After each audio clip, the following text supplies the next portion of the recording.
উম্মার স্বার্থে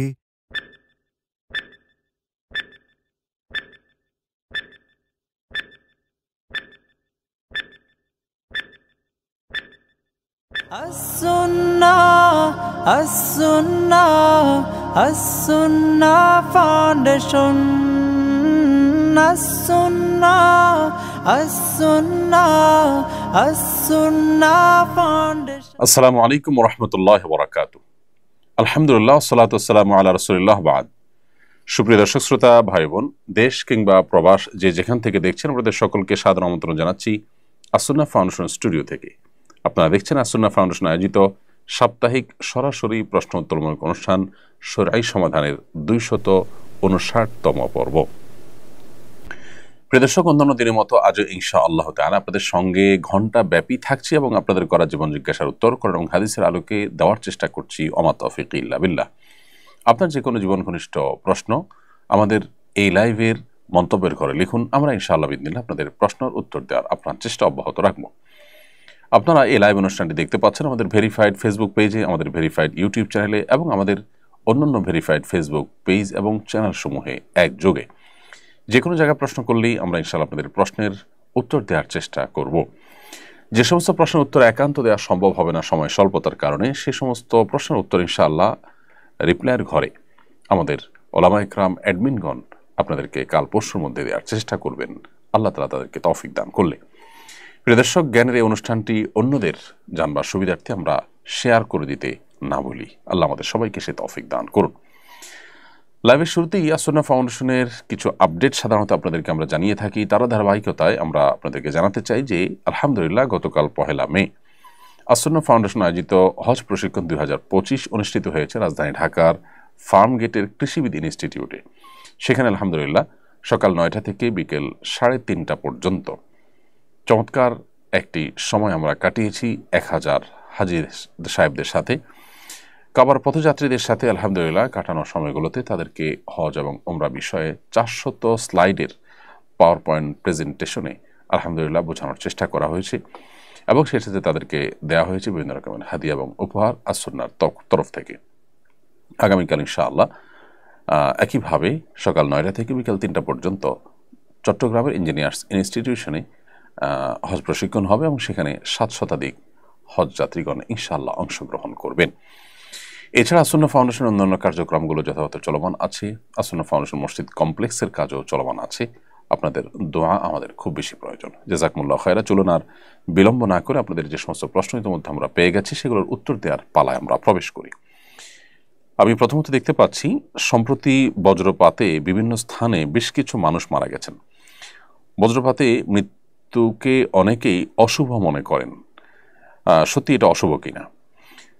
বজ্রপাতে বেশ কিছু মানুষ একই দিনে মারা গেছেন, আমরা অনেকেই দেখেছি। আল্লাহ রাব্বুল আলামিন তাদের সবাইকে মাগফিরাত নসিব করুন, তাদের সন্তপ্ত পরিবারকে সান্ত্বনা নসিব করুন। বজ্রপাতে কেউ মৃত্যুবরণ করলে সেটা অপয়া মৃত্যু, সেটা খারাপ মৃত্যু বা অশুভ মৃত্যু এরকমটি মনে করবার কোনো কারণ নেই। এটি বেশিরভাগ ক্ষেত্রেই আমাদের কুসংস্কারচ্ছন্ন বিশ্বাস থেকেই আমরা বলে থাকি। মূলত আকস্মিক মৃত্যু, যে কোনো আকস্মিক মৃত্যু বা হঠাৎ মৃত্যু, এটাকে আমরা অনেকে খারাপ মনে করি। হঠাৎ মৃত্যু বা আকস্মিক মৃত্যু এটা ভালো বা খারাপ কোনোটি এক কথায় বলা যায় না। আসলে এটি নির্ভর করে ব্যক্তির উপরে। ব্যক্তি যদি ভালো হন, নেককার হন, তাহলে তার জন্য এই মৃত্যুটা ভালো, আর যদি বদকার হন তাহলে তার জন্য মৃত্যুটা খারাপ। কারণ এ সম্পর্কে আয়েশা রাদিয়াল্লাহু তাআলা বর্ণিত হাদিসে নবী করিম সাল্লাল্লাহু আলাইহি ওয়াসাল্লাম বলেছেন, নবী সাল্লাল্লাহু আলাইহি ওয়াসাল্লামকে আকস্মিক মৃত্যু সম্পর্কে প্রশ্ন করা হয়েছে। তিনি বলেছেন, এটা রাহাতুল লিল মুমিনি ওয়া আখলাতু আসফিন লিল ফাজিরি। এটা হলো ইমানদারের জন্য ভালো, কারণ ইমানদার তার জান্নাতে যাওয়ার পথে অন্তরায় ছিল তার মৃত্যু, আকস্মিক মৃত্যু হয়ে জান্নাতের পথে তিনি পাড়ি দিলেন, এটি তার জন্য সুখকর এবং ভালো। আর পক্ষান্তরে একজন খারাপ মানুষ, ফাজের মানুষ, ফাসেক মানুষ, পাপিষ্ঠ, তার জন্য এই মৃত্যুটা হলো আক্ষেপের পাকড়াও। অর্থাৎ হঠাৎ করে তাকে দুনিয়াতে যেটুকু সে ভোগ করছিল সেটুকু তাকে সরিয়ে দেওয়া হলো এবং তার বদামলের কারণে, জাহান্নামী হওয়ার কারণে মৃত্যুর পরপরই সে জাহান্নামের শাস্তির মুখোমুখি হলো। এজন্য তার জন্য এটি খারাপ। অতএব আকস্মিক মৃত্যু, বজ্রপাতে মৃত্যু হোক বা অন্য কোনোভাবে হোক, এটি ভালো বা খারাপ এক কথায় বলা যায় না।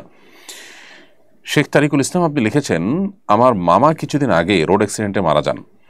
তার ব্যবহার্য ফোন, এয়ারপডস আমরা কেউ ব্যবহার করলে মরহুমের গুনাহ হবে কিনা, যেহেতু এগুলো তার জিনিসপত্র, আর আধুনিক যুগে ফোন হাতে নিলেই গুনাহ হয়ে যায়।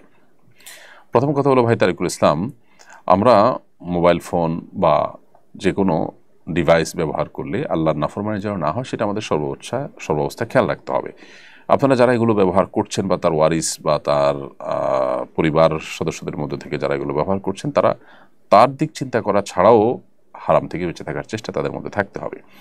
এবার আসা যাক মূল প্রশ্নের উত্তরে, সেটি হলো যিনি রোড অ্যাক্সিডেন্টে মারা গেলেন তার ব্যবহার করা ফোন, এয়ারপডস বা অন্যান্য জিনিসপত্র মৃত্যুর সঙ্গে সঙ্গে এগুলো আর তার মালিকানা থাকে না, এগুলো মালিক হয়ে যায় এগুলোর তার ওয়ারিসরা। অতএব ওয়ারিসরা যেহেতু মালিক হয়ে গেছেন, অতএব এইগুলো ব্যবহার এর দায়িত্ব ওয়ারিসদের উপরেই বর্তায়। বিধায় মৃত ব্যক্তির এতে কোনো ক্ষতি হবে না, কষ্ট হবে না ইনশাআল্লাহ, এবং মৃত্যুর পরপরই এটি মূলত ওয়ারিসদের মধ্যে ভাগ বন্টন হয়ে যাওয়া উচিত। হজ বিষয়ে বিস্তারিত জানতে চাই। হজ কাদের উপর ফরজ, হজের ফজিলত কি, হজ না করার ক্ষতি কি? এক কথায় অনেকগুলো প্রশ্ন আপনি করেছেন দর্শক। এটার উত্তরে আমরা বলতে চাই যে হজ ফরজ হবে সেই সব ব্যক্তিদের উপর যারা মুসলিম এবং সুস্থ মস্তিষ্ক সম্পন্ন, এবং তাদেরকে আল্লাহ তাআলা এ পরিমাণ আর্থিক সচ্ছলতা দিয়েছেন যা দিয়ে হজ করে আসার সময়টা তার পরিবার ভরণ পোষণ দেওয়ার ব্যবস্থা তার থাকে, এবং সেই সাথে হজ করে আসার মতো অ্যাবিলিটি থাকে। আজকের বাজারে 7-8 লাখ টাকা হলে হজ করা যায়, অতএব এই সময়ে 7-8 লাখ টাকা কারোর কাছে থাকলে তার উপর হজ ফরজ হবে। নারী যদি হন কেউ, তাহলে তার কাছে এর ডাবল টাকা লাগবে, কারণ হলো তিনি নিজে যাওয়া এবং তার সাথে একজন মাহরামের যাওয়া আসার খরচ, এটা যদি তার কাছে থাকে তাহলে তার উপর হজ ফরজ হয়ে যাবে। আজ থেকে অনেক বছর আগে, 10-15 বছর আগে 2.5 লাখ 3 লাখ টাকায় বাংলাদেশ থেকে হজ করা যেত। অতএব তখনকার বাজারে কারোর কাছে ওই টাকা থেকে থাকলে তার উপর হজ ফরজ হয়ে গিয়েছে। অতএব তিনি যদি তখন হজ না করে থাকেন, তাকে পরবর্তীতে যে কোনো সময় হজটা করতে হবে। এছাড়া হজের ফজিলত অপরিসীম। নবী সাল্লাল্লাহু আলাইহি ওয়াসাল্লাম বলেছেন, আল হাজ্জুল মাবরুর লাইসা লাহুল জাযাউ ইল্লাল জান্নাহ। একটি ভালো হজ, যে হজের মধ্যে কোনো অকল্যাণ নেই, যে হজে কোনো পাপাচার নেই, সেরকম একটি হজের বিনিময় জান্নাত ছাড়া আর কিছুই নয়। অন্য হাদিসে আসছে নবী সাল্লাল্লাহু আলাইহি ওয়াসাল্লাম বলেছেন, মান হাজ্জা ওয়া লাম ইয়াফসুক ওয়া লাম ইয়ারফুস রাজা কায়াউমি ওয়ালাদাতহু উম্মুহু। যে ব্যক্তি হজ করলো এবং হজ করে কোনো গুনাহের কাজ করলো না, পাপের কাজ করলো না, এবং কোনো নারীঘটিত অপরাধ করলো না, সে ব্যক্তি হজ করে ফিরে আসেন সদ্য ভূমিষ্ঠ হওয়া নবজাতক শিশুর মতো নিষ্পাপত্ব নিয়ে। আর যদি কেউ হজ এর সামর্থ্য রাখেন, এরপর হজ না করেন, নবী সাল্লাল্লাহু আলাইহি ওয়াসাল্লাম তার ব্যাপারে সতর্ক করেছেন যে সে ইহুদি হয়ে কিংবা খ্রিস্টান হয়ে মরুক, তারপরে তার কোনো দায়িত্ব নেই। একজন বিবাহিত ব্যক্তি প্রবাসে এসে শয়তানের ধোকায় পড়ে জেনায় লিপ্ত হয়েছে। এখন সে নিজেকে কিভাবে পরিশুদ্ধ করবে? দেশে গিয়ে স্ত্রীর সঙ্গে স্বাভাবিক জীবনযাপন করতে পারবে কিনা, নাকি কোনো বিধিনিষেধ আছে? কেউ যদি প্রবাসে গিয়ে শয়তানের ধোকায় পড়ে কোনো প্রকার জেনায় লিপ্ত হয়ে যান, তিনি তওবায়ে নাসুহা করবেন, তার কৃতকর্মের জন্য নিজেকে ভৎসনা করবেন, আত্মশাসন করবেন, তওবায়ে নাসুহা করবেন, এবং আল্লাহর কাছে মাপ চেয়ে নিজের পাপ মোচন করার চেষ্টা করবেন। কিন্তু তার এই অপরাধ কর্মের কারণে তার স্ত্রীর সাথে সম্পর্কে কোনো ছেদ পড়বে না, বা সেখানে কোনো প্রকার সমস্যা তৈরি হবে না। বিধায় তিনি তার স্ত্রীর সাথে স্বাভাবিক জীবনযাপন করতে পারবেন। এরপরে প্রশ্ন হলো, জাতিসংঘ মহাসচিব আন্তোনিও গুতেরেস ঢাকায় জাতিসংঘের আবাসিক কার্যালয়ের নতুন অফিসের আনুষ্ঠানিক উদ্বোধন করেছেন। বিষয়টাকে কিভাবে দেখছেন? দেখুন, বিশ্বের বিভিন্ন জায়গায় জাতিসংঘের আবাসিক কার্যালয় যে সমস্ত জায়গায় হয়েছে, সে সমস্ত জায়গায় স্থানীয় মূল্যবোধ বিরোধী কাজ করার অভিযোগ আছে, আর এই জন্য ওলামায়ে কেরাম শুরু থেকে এটা বিরোধিতা করে আসছেন। এমনকি স্থায়ী আপনার মানবাধিকার অফিস এখানে প্রতিষ্ঠা করারও চিন্তাভাবনা করছে তারা, আমরা এরকম কথা শুনতে পেয়েছি।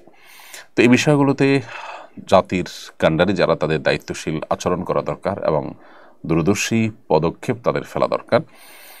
জাতিসংঘের সঙ্গে অনেক স্বার্থ সংশ্লিষ্ট বিষয় আমাদের যেমন আছে, সেই সাথে আমাদের স্থানীয় মূল্যবোধ এবং আমাদের এদেশে মানুষের কৃষ্টি, কালচার এবং তাদের বিশ্বাস, এগুলোর পরিপন্থী কোনো কাজ হওয়ার পথ যেন সুগম না হয়, সেটা সংশ্লিষ্ট মহলের দেখা কিন্তু কর্তব্যের মধ্যে পড়ে। আমরা যদি সময়ের ভাবনা সময়ে করতে না পারি, তাহলে এক সময় হয়তো আমাদেরকে আফসোস করতে হবে, আক্ষেপ করতে হবে। এই জায়গা থেকে আমার মনে হয় যে এই সমস্ত ডিসিশনগুলোর আগে জনগণের সাথে, বিশেষ করে সর্বস্তরের মানুষের সাথে আমাদের প্রচুর পরিমাণ বোঝাপড়া এবং আলাপ আলোচনা হওয়া উচিত। এরপরে প্রশ্ন হলো, ব্যাংকক থেকে বলছি, এখানকার ইমামরা সুন্নত পালনে গড়িমসি করেন, দাড়ি যথাযথভাবে রাখেন না, টাকনুর নিচে প্যান্ট পরেন, এমন ইমামের পেছনে নামাজ পড়া যাবে কি না? এর উত্তর হলো যে ইমাম সাহেবরা যাদের পেছনে আপনারা নামাজ পড়েন তারা যদি গড়িমসি করেন, সুন্নত পালনে যথাযথ দায়িত্বশীল না হন, বিশেষ করে দাড়ি মুন্ডন করেন বা ছোট করেন, টাকুর নিচে প্যান্ট পরেন, তাহলে তো সুন্নত নয়, হারামে তারা লিপ্ত, শুধু সুন্নত তরকি নয়, এরকম পিছনে নামাজ পড়লে নামাজ হয়ে যাবে। কিন্তু আপনার আশেপাশে যদি কোনো মুত্তাকি ইমাম পান যিনি এ সমস্ত ফাসিকি এবং এ সমস্ত গুনাহে লিপ্ত নন, সেই ইমামের পিছনে আপনি নামাজ পড়বেন যদি সেই সুযোগটা থাকে। না থাকলে যিনি আছেন তার পিছনে আপনি নামাজ পড়বেন। কারণ হলো আমাদের দেশে অনেকেই আছেন যারা মনে করেন যে ইমাম ফাসেক হলে তাহলে আমরা একা একা বাসায় পড়বো। আসলে একা একা বাসায় নামাজ পড়ার কোনো সুযোগ নাই যদি ইমাম, আল্লাহ না করুন, ফাসিক হন, খারাপ মানুষ হন। তারপর আপনাকে তার পেছনেই নামাজ আদায় করতে হবে জামাতের স্বার্থে। যদি আপনি এটাকে আপনার জন্য যদি বিকল্প কোনো পথ আপনার জন্য যদি না থাকে সেক্ষেত্রে। এরপরে প্রশ্ন করেছেন একজন, বর্তমানে সৌদি সরকার নির্দিষ্ট শর্ত সাপেক্ষে মহিলাদের মাহরাম ছাড়া হজ করার অনুমতি দিয়েছে। এই অনুমতি গ্রহণ করে মাহরাম ছাড়া হজ করা যাবে কি না? দেখুন, প্রথম কথা হলো যে মাহরাম ছাড়া মেয়েরা হজে যাবেন না, এ ব্যাপারে পরিষ্কার হাদিস রয়েছে। নবী করিম সাল্লাল্লাহু আলাইহি ওয়াসাল্লাম বলেছেন, লা তুসাফিরুল মারআতু ইল্লা মা যি মাহরিম, কোনো নারী সফর করবেন না মাহরাম ছাড়া। এটা হলো যখন কারোর হজ করতে হলে সফরের দূরত্ব ক্রস করে যেতে হয়। যিনি হজের এলাকাতেই আছেন তিনি যদি একা একা হজ করে ফেলেন তার হজ হয়ে যাবে, কারণ এটা সফরের দূরত্ব নয়। আর যারা সফরের দূরত্ব থেকে আসবেন তারা মাহরাম সাথে নিয়ে আসবেন, এটাই হলো সংখ্যাগরিষ্ঠ ইমামদের ফতোয়া। যদিও এক্ষেত্রে কোনো কোনো আলেমের ভিন্ন মত রয়েছে। সমকালীন ওলামাদের মধ্যে থেকে অনেক নির্ভরযোগ্য আলেম, অনেক ঠিক না, কোনো কোনো নির্ভরযোগ্য আলেম তারা বলেছেন যে যদি অন্যান্য নারীদের সাথে যান এবং সেই সমস্ত নারীরা তার বিপদে আপদে তার পাশে দাঁড়াবেন এরকম স্কোপ থাকে, তাহলে সেক্ষেত্রে তাদের সাথে গেলেও হজ আদায় হয়ে যাবে। তো এরকম শক্তিশালী মত কিন্তু রয়েছে। এরপরের প্রশ্ন হলো, হজ কত প্রকার ও কি কি? এর মধ্যে কোন হজ করা উত্তম? আগামী বছর আমি হজে যাব ইনশাআল্লাহ, কোন হজ করার পরামর্শ আপনি দিবেন? প্রথম কথা হলো যে হজ 3 প্রকার: হজে ইফরাদ, হজে তামাত্তু এবং হজে কেরান। হজে ইফরাদ, হজে তামাত্তু, হজে কেরানের মধ্যে কোন হজ উত্তম, এটা নিয়ে ফুকাহা ইকরামের মধ্যে, ওলামার মধ্যে একাধিক মত রয়েছে। অনেক ওলামা ইকরামের বক্তব্য হলো যে হজের ক্ষেত্রে হজে তামাত্তু উত্তম, এবং এই মতের সপক্ষে বহু ওলামা ইকরাম রয়েছেন। বর্তমান বিশ্বে বেশিরভাগ মানুষই প্রায় হজে তামাত্তু করে থাকেন। তামাত্তু হজ উত্তম হওয়ার সপক্ষে যুক্তি বা দলিল হলো নবী সাল্লাল্লাহু আলাইহি ওয়াসাল্লাম নিজে তামাত্তু হজ করেছেন, এই মর্মে অনেক শক্তিশালী এবং বিশুদ্ধ হাদিস রয়েছে। কেউ কেউ অবশ্য হজে ইফরাদকে উত্তম বলেছেন, শুধু হজ, আর হজে কেরানকে উত্তম বলেন হানাফি মাযহাবের উলামা ইকরাম এবং আরও অনেক উলামা ইকরাম। হজে কেরানটা হলো আমরা ওমরা এবং হজ দুইটারই নিয়ত করব, কিন্তু ওমরা করে হালাল না হয়ে তারপর আমরা হজ করব। একই এহরামে হজ ওমরা দুইটা করা, ওমরা করে তারপর হজ করা, এটা হলো কেরান। আর ওমরা করে হালাল হয়ে তারপরে হজ করা সেটা হলো হজে তামাত্তু। আর শুধু হজ করা সেটা হলো হজে ইফরাদ। সাধারণত একদম শেষ মুহূর্তে যারা যান তারা হজে ইফরাদ করে থাকেন। তো আপনার জন্য উত্তম কোনটা আমি সেটা বলবো যে আপনি যদি আগে থেকে জানান, আগে থেকে, তাহলে হজে তামাত্তুই করবেন, আর শেষ মুহূর্তে গেলে হজে কেরান করতে পারেন। আমি একজন ট্রাভেল ব্যবসায়ী, আমি মানুষকে বিদেশে যেতে সহযোগিতা করি। আমার মাধ্যমে কেউ বিদেশে গিয়ে কোনো গুনাহের কাজ করলে আমি গুনাহগার হব কিনা, এক্ষেত্রে আমার করণীয় কি? প্রিয় দর্শক, কেউ বিদেশে গিয়ে কি করবেন না করবেন এটার দায়টা একান্তই তার। আপনি তার জন্য প্রসিডিউর করে দিলে ইনশাআল্লাহ আপনি গুনাহগার হবেন না। আল্লাহ তাআলা বলেছেন, আল্লাহ তাজরু ওয়াসিরাতুন বিজরা উখরা। কোরআনের বিভিন্ন জায়গায় একই বিষয়ে আল্লাহ তাআলা বলেছেন যে কোনো পাপের বোঝা, কারোর পাপের বোঝা অন্য কেউ বহন করবে না। সেই জায়গা থেকে আপনি ইনশাআল্লাহ তাআলা এর দায় আপনাকে নিতে হবে না। তবে একই সাথে আপনি যদি বিদেশে মানুষজন পাঠান, বিশেষ করে শ্রমিকদেরকে, তাহলে সেক্ষেত্রে তাদের সাথে কোনো প্রতারণা যেন না হয়, মিথ্যাচার যেন না হয়, সে বিষয়ে আপনাকে সর্বোচ্চ দায়িত্বশীল থাকতে হবে। সম্প্রতি সরকারি হাজিদের সুবিধার্থে লাব্বাইক অ্যাপ চালু করা হয়েছে। অ্যাপে রেজিস্ট্রেশন করতে জেন্ডার অংশ রাখা হয়েছে আদার্স। এটা নিয়ে অনেকে সমালোচনা করেছেন। বিষয়টা কতটা গুরুতর মনে করেছেন? গুরুতর তো বটেই, তবে আনন্দের বিষয়, আলহামদুলিল্লাহ, বিষয়ে মাননীয় ধর্ম উপদেষ্টা মহোদয়ের দৃষ্টি আকর্ষণ করা হলে তিনি এটাতে আদার্স এই ঘরটি তুলে দিয়েছেন, যার কারণে এখন অ্যাপ্রিসিয়েশন করতে গেলে আর এটা থাকছে না, সাথে সাথে তারা অ্যাকশন নিয়েছেন, সেজন্য সংশ্লিষ্ট সবাই ধন্যবাদ পেতেই পারেন। কিন্তু প্রসঙ্গত এটি আমাদের জেনে রাখা দরকার যে নারী পুরুষ এবং আদার্স, এই আদার্স বলে এখানে সমকামীদেরকে ঢোকানোর একটা অপচেষ্টা, ট্রান্সজেন্ডারদেরকে ঢোকানোর একটা অপচেষ্টা চলছে। এটা বাংলাদেশের একেবারে প্রথম সারির এনজিও, তারা সরকারের বিশেষ করে বিসিএস ক্যাডার অফিসারদেরকে ট্রেনিং করানোর কাজ দীর্ঘদিন থেকে আঞ্জাম দিয়েছে। তাদের প্রশিক্ষণ যে সমস্ত বিসিএস ক্যাডার অফিসাররা পেয়েছেন, তারা সবাই মূলত এই বিষাক্ত, জেনে হোক না জেনে হোক, বুঝে হোক না বুঝে হোক, তারা আমাদের সমাজে এইভাবে দিন দিন সেটাকে সমকামী বান্ধব তারা করছেন এবং মানুষের যে পরিচয় সেখানে ব্যাপক পরিবর্তন আনার একটা নীল নকশার অংশ এটি, যার কারণে সব মিনিস্ট্রিতেই সব ফরমে আমরা দেখতে পাচ্ছি জিনিসটা ব্যাপকভাবে ঢুকে গেছে। এরপরে প্রশ্ন হলো বদলি হজ কিভাবে করে, নিয়মটা একটু জানাবেন দয়া করে। বদলি হজের নিয়ম হলো নিজের হজ আগে করতে হবে অন্য কোনো বছরে, এরপরে আপনি বদলি হজ করতে পারেন। যার তরফ থেকে বদলি হজ করবেন তাকে আপনি তার তরফ থেকে আপনি নিয়তটা করবেন, অর্থাৎ যখন আপনি এহরাম পরে নিয়ত করতেছেন আল্লাহ আমি তামাত্তু হজের জন্য হাজিরা দিলাম লব্বাইক, তখন আপনি নিয়ত করবেন আল্লাহ আমি অমুকের ছেলে অমুক বা অমুকের তরফ থেকে আপনার কাছে হজের জন্য হাজিরা দিচ্ছি। এরপর লব্বাইক আল্লাহুম্মা লব্বাইক পড়া শুরু করবেন, তার পক্ষ থেকে নিয়ত করে স্টার্ট করবেন। এরপরে পুরো হজের অন্য সব কার্যক্রমগুলো আপনি একা হজ করলে যা যা করতেন এখানেও তা করবেন। দোয়ার জায়গাগুলোতে তার জন্য বিশেষভাবে দোয়া করবেন, নিজের জন্য আপনি দোয়া করতে পারবেন। এ হলো হজ্জে বদল বা বদলি হজের নিয়ম। আলাদা কোনো প্রসেস নেই যে বদলি হজে আলাদা কোনো কাজ করতে হবে, শুধুমাত্র নিয়তের সময় তার নিয়তটাকে ইনক্লুড করা ছাড়া। এছাড়া আমাদের অনেকে আছেন যারা বদলি হজ করেন আবার পারিশ্রমিক নেন। এ ব্যাপারে হাম্বলি মাযহাব উলামা ইকরাম যদিও পারিশ্রমিক নেওয়া জায়েজ বলেছেন, কিন্তু হানাফি মাযহাব উলামা ইকরাম এটাকে কড়াভাবে নিষেধ করেন এবং এই মতটা অধিকতর যুক্তিযুক্ত, যার কারণে বদলি হজ করে আপনি বিনিময় নিলেন, যার বদলি হজ করলেন তার কাছ থেকে, তার ওয়ারিসের কাছ থেকে, এটা কিন্তু জায়েজ হবে না। তাওহিদুল ইসলাম আপনি লিখেছেন পরীক্ষায় ভালো ফলাফল করার জন্য কোনো দোয়া আছে কিনা। পরীক্ষার ফলাফল যেন ভালো হয় এর জন্য আলাদা করে স্পেসিফিক কোনো দোয়া নেই, তবে বান্দা আল্লাহ সুবহানাহু ওয়া তাআলার কাছে যে কোনো কল্যাণ কামনা করতে পারে, অতএব আল্লাহ আমার পরীক্ষার ফলাফল আপনি ভালো করে দিন, এটা আপনি দোয়া করতে পারেন। সেই সাথে আল্লাহর ফয়সালাকে মেনে নেওয়ার মতো ঈমানের শক্তি আমাদের থাকতে হবে। আল্লাহ আমাদের সেই তৌফিক দান করুন। আবাসিক ব্যবসা হালাল নাকি হারাম, অজ্ঞাত সারে কোনো গুনাহের কাজ হলে হোটেল মালিক দায়ী হবে কিনা। হোটেল ব্যবসা মৌলিকভাবে তো নাজায়েজ কোনো ব্যবসা নয়, হালাল ব্যবসা, কিন্তু কিছু স্পট আছে যেখানে হারাম কাজের জন্য মানুষ বেশিরভাগ ক্ষেত্রে যায়। এরকম যদি কোনো স্পট এর মধ্যে আপনি ব্যবসা করেন তাহলে সেটা আপনার জন্য জায়েজ হওয়াটা হবে শর্ত সাপেক্ষে, যে আপনি দায়িত্ব নিয়ে সেখানে হালাল হারাম এর বিষয়টা আপনি মেনটেন করার চেষ্টা আপনার সাধ্য অনুযায়ী করেছেন, 100% তো আপনার হাতে নয়। আবার এর বাইরেও সাধারণ জায়গাগুলোতেও অনৈতিক কাজ রোধে আপনার নানামুখী পদক্ষেপ থাকতে পারে, যেমন হাজব্যান্ড ওয়াইফ কিনা যারা উঠছে সেখানে তাদেরকে আপনি প্রশ্ন করলেন এবং সেটা প্রমাণের জন্য কোনো অপশন রাখলেন, সিস্টেম রাখলেন। আমি ব্যক্তিগতভাবে চিনি বাংলাদেশে এরকম কিছু রিসোর্ট, কিছু হোটেল আছে, বড় বড় রিসোর্ট, যেগুলোতে আলহামদুলিল্লাহ মালিক পক্ষের মধ্যে আল্লাহর ভয় থাকার কারণে তারা এই জাতীয় কোনো পরিস্থিতিতে আপনার বিশেষ করে কোনো হারাম কাজ যেন না হয় সেজন্য তারা দায়িত্বশীল আচরণ করেন, এবং সেজন্য তারা কোনো আপনার কাপল যদি সেখানে থাকতে চান তাহলে তাদেরকে প্রশ্ন করেন তারা স্বামী স্ত্রী কিনা।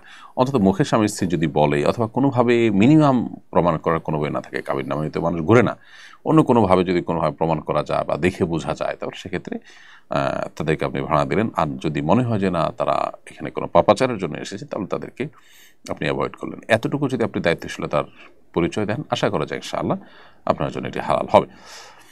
বোরকা পরা অবস্থায় তায়াম্মুম করার সময় কি বোরকা খুলতে হবে নাকি বোরকার উপর দিয়ে মাসে করা যথেষ্ট হবে? বোরকা পরা অবস্থায় তায়াম্মুম করার সময় আপনাকে বোরকা যতটুকু তায়াম্মুম করার জন্য প্রয়োজন ততটুকু খুলতে হবে, বোরকার উপর দিয়ে মাসে করলে হবে না। আর তায়াম্মুমের জায়গা তো হলো মুখ, অতএব মুখে যদি বোরকার ঢাকা থাকে তাহলে তায়াম্মুম করা যাবে না, অতএব ভেতর দিয়ে আপনাকে তায়াম্মুম করতে হবে। মুখের মাসা করার জায়গাটা হাত বোলাতে হবে সরাসরি মুখের উপরে, আবার হাতের যে জায়গাটা সেটাও বোলাতে হবে হাতের উপরে ডাইরেক্ট, অর্থাৎ বোরকার উপরে করলে আপনার মাসা করলে হবে না।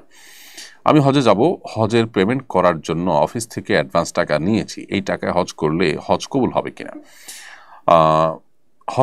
অফিস থেকে যে অ্যাডভান্স টাকা নিয়েছেন সেটা আপনার বেতনের অংশ, অথবা আপনার স্যালারির অংশ হিসাবে যে টাকাটা আপনি নিয়েছেন এই টাকা দিয়ে আপনি হজ করতে পারেন। এটা আপনার সম্পূর্ণ হালাল টাকা। এটা আপনি লোন নিয়েছেন অনেকটা, লোনটা আস্তে আস্তে আপনি পরিশোধ করবেন। অতএব লোন নিয়ে হজ করলে হজ আদায় হয়, এবং একইভাবে লোন নিয়ে কোনো দান সাদাকা করলে সেটাও কিন্তু আদায় হয়ে যাবে, এটাও সেরকমই। অতএব আপনার এই হজ আদায় হবে ইনশাআল্লাহ তাআলা। একটি সফটওয়্যার কোম্পানিতে চাকরি করি, শুরুতে এতে হারাম কিছু জড়িত ছিল না, এখন কিছু হারাম অনুষঙ্গ যুক্ত হয়েছে, এখন করণীয় কি? চাকরি অব্যাহত রাখতে পারবো? যদি আপনাকে দেখুন, সফটওয়্যার কোম্পানিতে চাকরি করে আপনি দীর্ঘদিন থেকে সেখানে উপায় উপার্জন করছেন, কিন্তু সেখান থেকে হঠাৎ করে যদি সেখানে হারাম কোনো কাজ শুরু হয় এবং সেখানে যদি আপনার ইনভলভেশন থাকে যেটি আপনাকে করতে হয়, তাহলে সেক্ষেত্রে সেখান থেকে আপনার সুইচ করার চেষ্টা করতে হবে, অন্যত্র আপনাকে চাকরি নেওয়ার চেষ্টা করতে হবে, কারণ আপনি হারামে সহযোগী হতে পারেন না। আর যদি ব্যাপারটা এরকম হয় যে আপনার কোনো হারামে যুক্ত হতে হয় না, কোম্পানি কোনো একটা হারাম কাজ করে, সেটা তার অন্য বিজনেসের পার্ট, তাহলে তার দায়টা আপনার উপর আসবে না ইনশাআল্লাহ তাআলা। হজের সফরে একজন হজযাত্রী নামাজ কসর করবে নাকি পূর্ণ নামাজ পড়তে হবে? হজের সফরে হজযাত্রী যদি মুসাফির থাকেন তাহলে তিনি অবশ্যই কসর করবেন, আর না হলে তিনি পূর্ণ নামাজ পড়বেন। মুসাফির এবং মুকিমের সংজ্ঞা কি? এসব ক্ষেত্রে ওলামায়ে আহনাফি মাযহাবের ওলামা ইকরামের দৃষ্টিভঙ্গি হলো 15 দিন যদি কোথাও থাকার কেউ নিয়ত করে তাহলে সে মুকিম হিসাবে বিবেচিত হবে, এবং মুকিম হিসাবে বিবেচিত হওয়ার কারণে তিনি পরিপূর্ণ নামাজ পড়বেন। ধরুন কেউ মক্কায় 15 দিন থাকবেন, মদিনায় 15 দিন থাকবেন, তাহলে তিনি মুকিম হিসাবে বিবেচিত হবেন। 15 দিনের নিচে যদি কোথাও থাকেন তাহলে তিনি মুসাফির হিসাবে বিবেচিত হবেন, তখন তিনি একাকী বা নিজেরা জামাতে নামাজ পড়লে তখন কসরের নামাজ পড়বেন। আর এছাড়া মক্কা থেকে মদিনা যাওয়া আসার পথে যে নামাজগুলো সেগুলো তো অবশ্যই কসর হবে। হ্যাঁ, যদি ইমাম সাহেব স্থানীয় হন, তার পেছনে নামাজ পড়েন, তাহলে তো আপনি পরিপূর্ণ নামাজ পড়বেন। কানিস ফাতেমা আপনি লিখেছেন, আমার স্বামীর সাথে আমার ডিভোর্স হয়েছে, এখন কি তার দেওয়া জামা কাপড় বা কোনো জিনিসপত্র ব্যবহার করতে পারবো? এগুলো সে চেয়েছিল, কিন্তু মহারণা পরিশোধ না করায় আমার পরিবার দিতে দেয় নাই।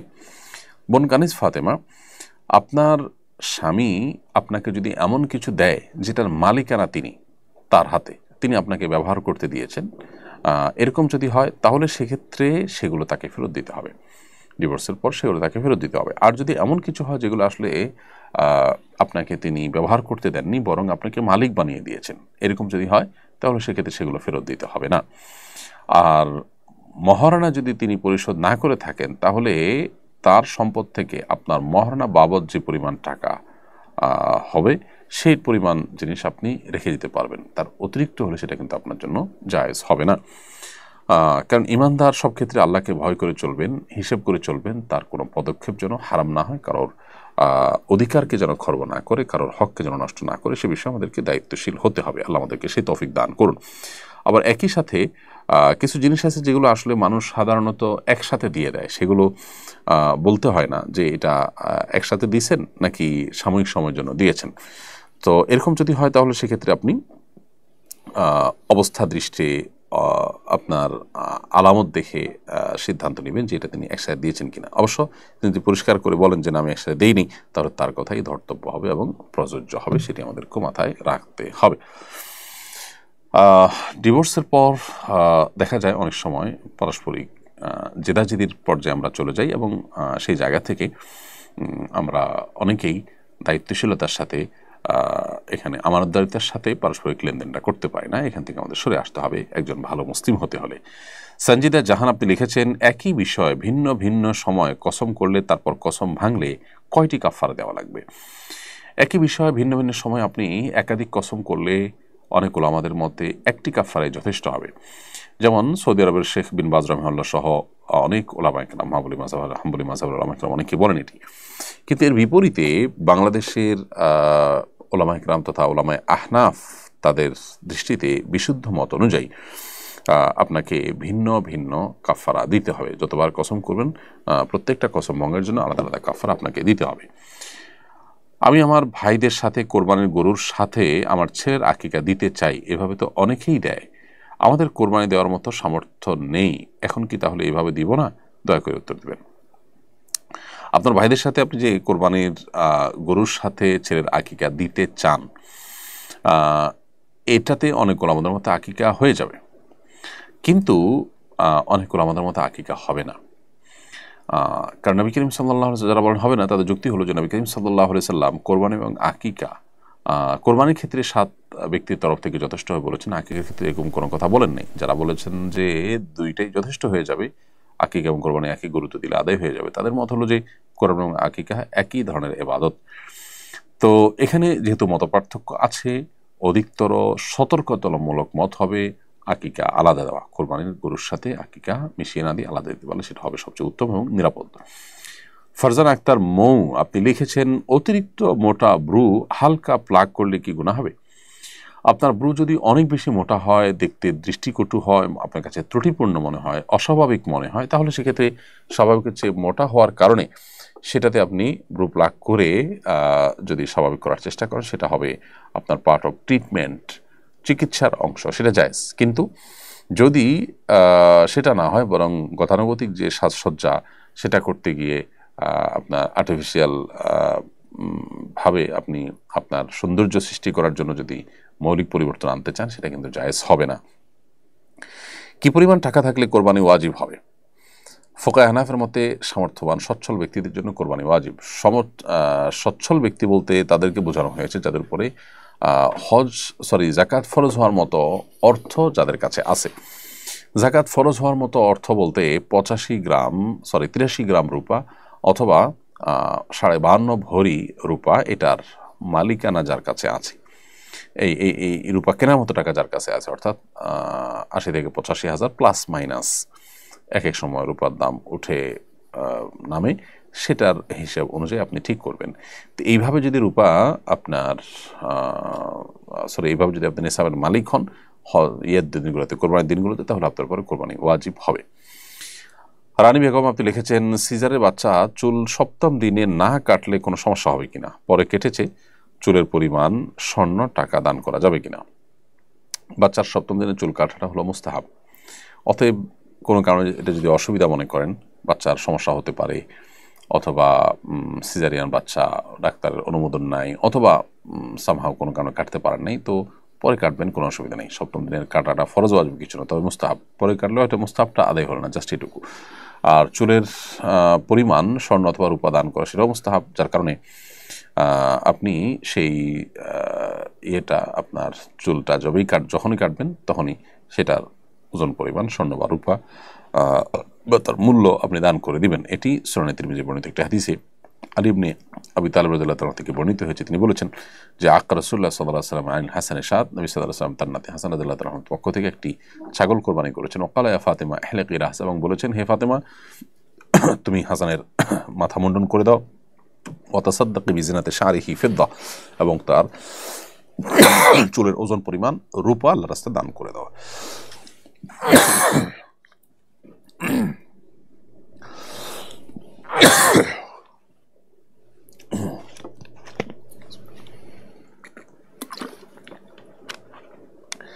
এরপর প্রশ্ন করেছেন আরশি রহমান, আপনি লিখেছেন, আমার স্বামী অনেকগুলো টাকা রেখে ভুলে গেছেন, আমি সেগুলো তাকে না জানিয়ে খরচ করেছি, এখন আমি কি গুনাহগার হব? বোন আরশি রহমান, আপনার স্বামী আপনার কাছে কোনো টাকা রেখে যদি ভুলে যান, আপনার দায়িত্ব হলো তাকে স্মরণ করিয়ে দাও। তাকে স্মরণ করিয়ে না দিয়ে সে টাকা যদি আপনি খরচ করে ফেলেন, তাহলে অবশ্যই আপনি গুনাহগার হবেন। কারণ কেউ আপনার কাছে কোনো টাকা রাখলে সেটি আমানত, আর আমানতের খেয়ানত করা জায়েজ নয়। নবী সাল্লাল্লাহু আলাইহি ওয়াসাল্লাম বলেছেন, লা দীনা লিমান লা আমানাতা লাহু, যে ব্যক্তির মধ্যে আমানতদারিতা নেই তার কিন্তু দিনদারিতা নেই। সো আপনার কর্তব্য হবে আপনার স্বামীর রেখে দেওয়া টাকাটা তাকে ফেরত দেওয়া। আর যদি একান্ত খরচ করেই ফেলে থাকেন, যেমনটি আপনি বলেছেন, তাহলে আপনি আপনার স্বামীর কাছ থেকে অনুমোদন নেবেন যে তোমার এই টাকাটা আমার কাছে ছিল, আমি খরচ করে ফেলেছি। এমডি মোতালেব আপনি লিখেছেন, গেঞ্জি পরে ইমামতি করা যাবে কিনা? ইমামতি করা যাবে সেই পোশাকে যে পোশাকে নামাজ পড়া যাবে। যেটাতে নামাজ পড়া যাবে না সেটাতে ইমামতিও করা যাবে না। গেঞ্জি পরে, যে সমস্ত গেঞ্জি পরে আমরা কোনো গুরুত্বপূর্ণ জায়গায় ভালো কোনো ব্যক্তির সাথে সাক্ষাৎ করতে যাই না, সে ধরনের পোশাক পরে নামাজ পড়া অনুচিত, মাকরু। ঠিক একইভাবে সেগুলো পরে ইমামতি করাটাও অনুচিত এবং মাকরু। হ্যাঁ, যদি এমন হয় যে এমন কোনো ড্রেস হয় যেটা পরে আমরা সচরাচর গুরুত্বপূর্ণ কোনো ব্যক্তিদের সাথে বসতে যাই, মিটিং করতে যাই, তাহলে সেক্ষেত্রে সেটা পরে আপনি নামাজ পড়তে অসুবিধা নেই, ইমামতি করতেও অসুবিধা নেই। হ্যাঁ, কখনো যদি এমন হয় যে ইমাম নাই, এর চাইতে উপযুক্ত ব্যক্তি নাই, তখন নিরুপায় এরকম ব্যক্তিকে ইমামতি করতে দিলেন, সেটা ভিন্ন কথা, সেটা অবশ্যই জায়েজ হবে। মূলত আল্লাহ সুবহানাহু ওয়া তাআলা বলেছেন, ইয়া বানি আদম খুযু যিনাতাকুম ইনদা কুল্লি মসজিদ, হে আদম সন্তান, তোমরা প্রত্যেক সালাতের সময়, প্রত্যেক নামাজের সময় সৌন্দর্য গ্রহণ করো, শোভা গ্রহণ করো, অর্থাৎ তোমরা সেখানে সুন্দর উত্তম পোশাক পরে সালাত আদায় করার চেষ্টা করো। তো যার কারণে সালাত আদায়ের সময় আমাদের উত্তম পোশাক থাকা এটা বাঞ্ছনীয়। যদি অবহেলা করি আমরা সালাতের প্রতি, সেটা অবহেলার শামিল হবে, বিবেচিত হবে। আল্লাহ আমাদেরকে বোঝার তৌফিক দান করুন। প্রিয় দর্শক, দেখতে দেখতে আমরা অনুষ্ঠান একেবারে মাঝামাঝি পর্যায়ে এসে পৌঁছেছি। সময় হয়েছে ছোট্ট একটি বিরতিতে যাওয়ার। বিরতিতে যাচ্ছি ইনশাআল্লাহ। বিরতির পরে আবারও ফিরে আসবো আমরা শরীর সমাধান অনুষ্ঠানে। আশা করছি আমাদের সঙ্গেই থাকবেন। সুন্নাহ ফাউন্ডেশন মসজিদ কমপ্লেক্স ও ইসলামিক সেন্টার, একটি লালিত স্বপ্ন। ইনশাআল্লাহ শিক্ষা, সেবা ও দাওয়া সহ ফাউন্ডেশনের বহুবিধ কার্যক্রমের কেন্দ্র হবে এই কমপ্লেক্স। ঢাকার নতুন বাজারের অদূরে কেনা জমিতে শীঘ্রই নির্মাণ কাজ শুরু হবে ইনশাআল্লাহ। সাদাকায়ে জারিয়ামূলক এই প্রকল্পে শরীক হতে পারেন আপনিও। সুন্নাহ ফাউন্ডেশন মসজিদ কমপ্লেক্স ও দর্শক, বিরতির পর আবারও আপনাদেরকে স্বাগতম জানাচ্ছি শরীর সমাধান অনুষ্ঠানে। বিরতির আগে আমরা অনেকগুলো প্রশ্ন উত্তর দিয়েছি আলহামদুলিল্লাহ। এই পর্যায়ে যে প্রশ্নটি দেখতে পাচ্ছি সেটি হলো, অজুর পরের বিশেষ কোনো দোয়া আছে কিনা? অজুর পর আমরা দোয়া পড়ব, আল্লাহুম্মা জাআলনি মিনাত তাওয়াবিন ওয়া জাআলনি মিনাল মুতাতাহহিরিন। আর এছাড়া কালিমায়ে শাহাদা পাঠ করা সুন্নাহ দ্বারা সাব্যস্ত হয়েছে, যার কারণে অজুর পর আমরা পড়ব আশহাদু আল্লা ইলাহা ইল্লাল্লাহ ওয়া আশহাদু আন্না মুহাম্মাদান আবদুহু ওয়া রাসূলুহু। আর আল্লাহুম্মা জাআলনি মিনাত তাওয়াবিন ওয়া জাআলনি মিনাল মুতাতাহহিরিন, এটি আমরা পাঠ করতে পারি। আর এছাড়া অজুর শুরুতে বিসমিল্লাহ পাঠ করব আমরা। এ হলো অজুতে সর্বসাকল্যে দোয়া। এর বাইরে অজুতে হাত ধোয়ার দোয়া, মুখ ধোয়ার দোয়া, মাথা মাসাজ করার দোয়া, পা ধোয়ার আলাদা দোয়া, এরকম বিভিন্ন দোয়ার কথা আমরা শুনি, কিন্তু সেটি কোরআন বা সুন্নাহর কোথাও বর্ণিত হয়নি। অথেন্টিক কোনো সোর্সে সেরকম কোনো দোয়ার কথা নেই। আমার এলাকায় আত্মহত্যাকারীর গোসল, কাফন দাফন ও জানাজা পড়া হয় না, এমনকি মুসলিমদের কবরস্থানে সমাহিত করা হয় না। এ বিষয়ে বলবেন, আত্মহত্যাকারীর দাফন কাফন ও জানাজার বিধান কি হবে? আত্মহত্যা করলে গোসল, কাফন দাফন, জানাজা যদি না পড়া হয় তাহলে এলাকাবাসীর সবাই গুনাহগার হবে। কেউ আত্মহত্যা করলে সে অমুসলিম হয়ে যায় না। তার জানাজা, তার কাফন দাফন, এগুলো সবগুলো কিন্তু ফরজ, এবং মুসলমানদেরকে কবরস্থানে তাকে সমাহিত করা এটা এলাকাবাসীর কর্তব্য। এগুলো না করলে তারা অবশ্যই গুনাহগার হবেন এবং বাড়াবাড়ি করছেন বলে বিবেচিত হবেন। কিন্তু আমাদেরকে পাশাপাশি মাথায় রাখতে হবে, আত্মহত্যাকারীর ব্যক্তির কাফন দাফন এবং তার জানাজায় সমাজের গণ্যমান্য ব্যক্তিবর্গরা থাকবেন না। ধরুন মসজিদের ইমাম সাহেব না পড়িয়ে মুয়াজ্জিন সাহেব জানাজার ইমামতি করলেন বা অন্য কেউ করলেন, এরকমটি করা কর্তব্য। যেমনটি নবী সাল্লাল্লাহু আলাইহি ওয়াসাল্লাম করেছেন, কোন আত্মহত্যাকারী ব্যক্তি হলে তিনি জানাজা পড়তেন না, অন্যদেরকে পড়তে বলতেন। কিন্তু অন্যদেরকে পড়তে হবে বিধায় যদি আত্মহত্যা করার কারণে তার জানাজাই পড়া না হয়, সেটা অবশ্যই অপরাধ হবে, গুনাহের কাজ হবে। এমনি মানিরুল্লাহ আপনি লিখেছেন, দ্রুত বিয়ের ফজিলত যদি একটু বলতেন। নবী করিম সাল্লাল্লাহু আলাইহি ওয়াসাল্লাম বলেছেন, অভিভাবকদেরকে লক্ষ্য করে, তোমাদের সন্তান সন্ততি বিয়ের উপযুক্ত হওয়ার পর তোমরা বিলম্ব করবে না, কারণ বিলম্ব করার ফলে তারা যদি গুনাহে লিপ্ত হয়, সমাজে যদি ফাসাদ এবং ব্যত্যয় সৃষ্টি হয়, তাহলে সেটা বিলম্বে গুনাহের কারণেই হবে এবং এর দায় সংশ্লিষ্টদেরকে বহন করতে হবে। সেজন্য দেরি করা উচিত নয়।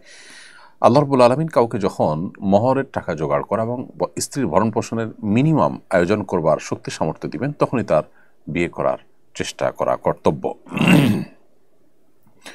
এমনকি আল্লাহ সুবহানাহু ওয়া তাআলা অভিভাবকদেরকে নির্দেশ করেছেন, আনকিহুল আয়ামা মিনকুম ওয়াস-সালিহিন মিন ইবাদিকুম ওয়া ইমানিকুম ইন ইয়াকুনু ফুকারা ইউগনিহিমুল্লাহু মিন ফাদলিহি। অভিভাবকদেরকে আল্লাহ নির্দেশ করেছেন, তোমরা যারা অভিভাবক, তোমরা তোমাদের অধীনস্থ যারা আছে, ছেলে মেয়ে এবং অন্য যারা আছে অধীনস্থ তাদেরকে তোমরা বিবাহ দাও। যদি তারা দরিদ্র হয়, গরিব হয়, বিবাহের বরকতে আল্লাহ রাব্বুল আলামিন তাদেরকে সচ্ছল করে দিবেন।